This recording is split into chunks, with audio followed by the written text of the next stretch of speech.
पवित्र बाइबल जीवन देने वाली पुस्तक हिंदी ऑफिशियल यूट्यूब चैनल में आपका स्वागत है। हमारे वीडियो प्रतिदिन प्राप्त करने के लिए कृपया हमारे चैनल को सब्सक्राइब करें और नोटिफिकेशन आइकॉन भी दबाएं।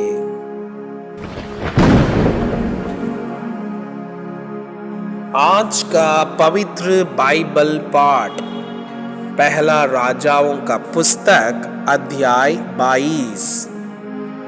मीकाया नबी की आहाब को चेतावनी।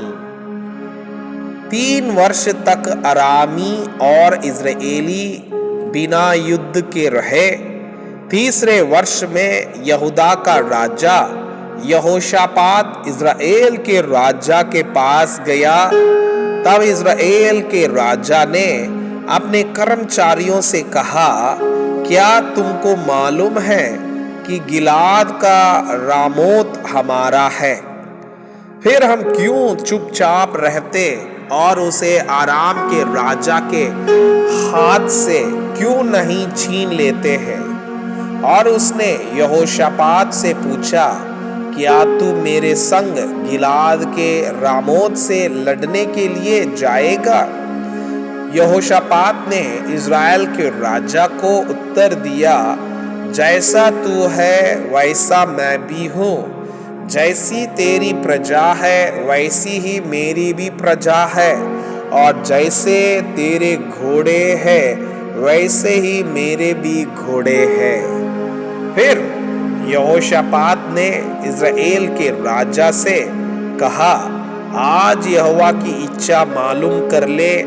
तब इज़राइल के राजा ने नबियों को, जो कोई 400 पुरुष थे, इकट्ठा करके उनसे पूछा, क्या मैं गिलाद के रामोत से युद्ध करने के लिए चढ़ाई करूं या रुका रहूं? उन्होंने उत्तर दिया, चढ़ाई कर, क्योंकि प्रभु उसको राजा के हाथ में कर देगा। परंतु यहोशापात ने पूछा, क्या यहाँ यहोवा का और भी कोई नबी नहीं है जिससे हम पूछ लें? इज़राइल के राजा ने यहोशापात से कहा, हाँ, इम्ला का पुत्र मीकाया एक पुरुष और है जिसके द्वारा हम यहोवा से पूछ सकते हैं, परंतु मैं उससे घृणा करता हूँ, क्योंकि वो मेरे विषय कल्याण की नहीं वरन हानि ही की भविष्यवाणी करता है। यहोशापात ने कहा, राजा ऐसा ना कहे। तब इज़राइल के राजा ने एक हाकिम को बुलवाकर कहा, इम्ला के पुत्र मीकाया को फुर्ती से ले आओ। इज़राइल का राजा और यहूदा का राजा यहोशापात अपने अपने राज वस्त्र पहने हुए शमरोन के फाटक में एक खुले स्थान में अपने अपने सिंहासन पर विराजमान थे, और सब भविष्यद्वक्ता उनके सम्मुख भविष्यवाणी कर रहे थे। तब कनाना के पुत्र सिदकिय्याह ने लोहे के सिंग बनवाकर कहा, यहोवा यो कहता है, इनसे तू अरामियों को मारते मारते नष्ट कर डालेगा। और सब नबियों ने इसी आशय की भविष्यवाणी करके कहा, गिलाद के रामोत पर चढ़ाई कर और तू कृतार्थ हो, क्योंकि यहोवा उसे राजा के हाथ में कर देगा।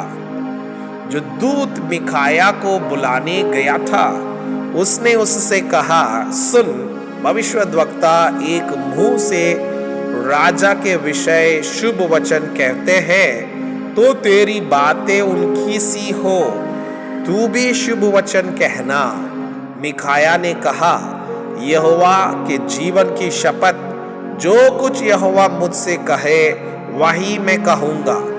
जब वो राजा के पास आया, तब राजा ने उससे पूछा, हे मीकाया, क्या हम गिलाद के रामोत से युद्ध करने के लिए चढ़ाई करें या रुके रहें? उसने उसको उत्तर दिया, हाँ, चढ़ाई कर और तू कृतार्थ हो और यहोवा उसको राजा के हाथ में कर दे।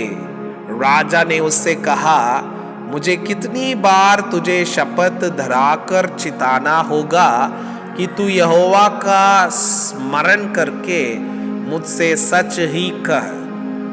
मिखाया ने कहा, मुझे समस्त इज़राइल बिना चरवाहे की भेड़ बकरियों के समान पहाड़ों पर तितर बितर देख पड़ा और यहोवा का यह वचन आया, वे तो अनाथ है, अतएव वे अपने अपने घर कुशल क्षेम से लौट जाएं।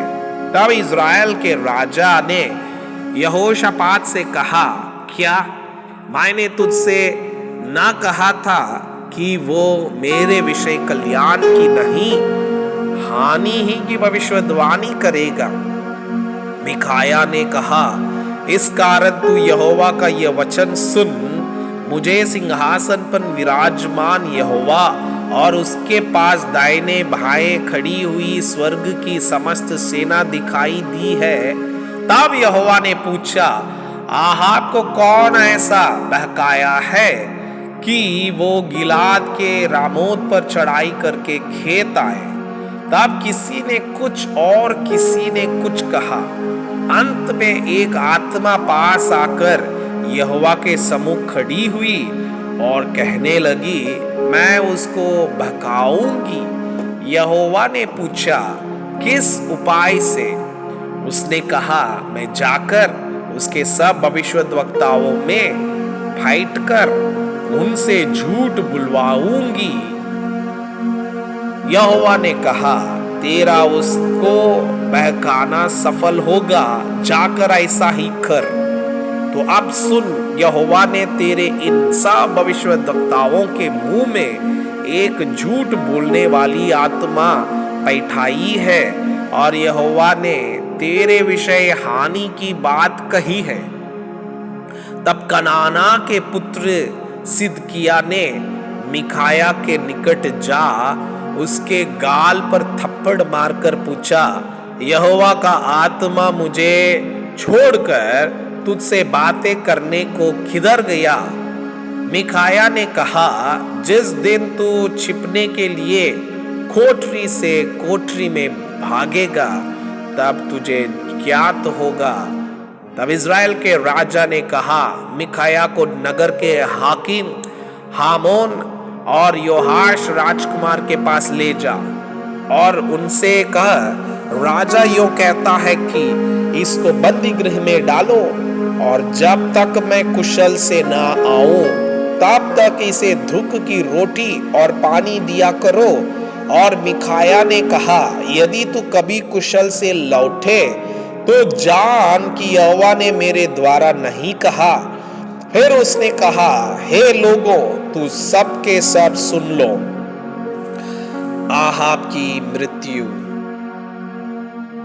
तब इज़राइल के राजा और यहूदा के राजा यहोशापात दोनों ने गिलाद के रामोत पर चढ़ाई की और इज़राइल के राजा ने यहोशापात से कहा, मैं तो वेश बदलकर युद्ध क्षेत्र में आऊंगा, परंतु तू अपने ही वस्त्र पहने रहना। तब इज़राइल का राजा वेश बदलकर युद्ध क्षेत्र में गया। अराम के राजा ने तो अपने रथों के 32 प्रधानों को आज्ञा दी थी, ना तो छोटे से लड़ो और ना बड़े से, केवल इज़राइल के राजा से युद्ध करो। अतः जब रथों की प्रधानों ने यहोशापात को देखा तब कहा, निश्चय इज़राइल का राजा यह वही है, और वे उसी से युद्ध करने को मुड़े। तब यहोशापात चिल्ला उठा यह कहकर कि वह इज़राइल का राजा नहीं है।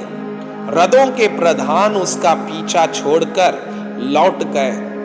तब किसी ने अटकल से एक तीर चलाया और वो इज़राइल के राजा के जिलम और निचले वस्त्र के बीच छेद कर लगा, तब उसने अपने सारथी से कहा, मैं घायल हो गया हूँ, इसलिए भागडोर फेर कर मुझे सेना में से बाहर निकाल ले चल।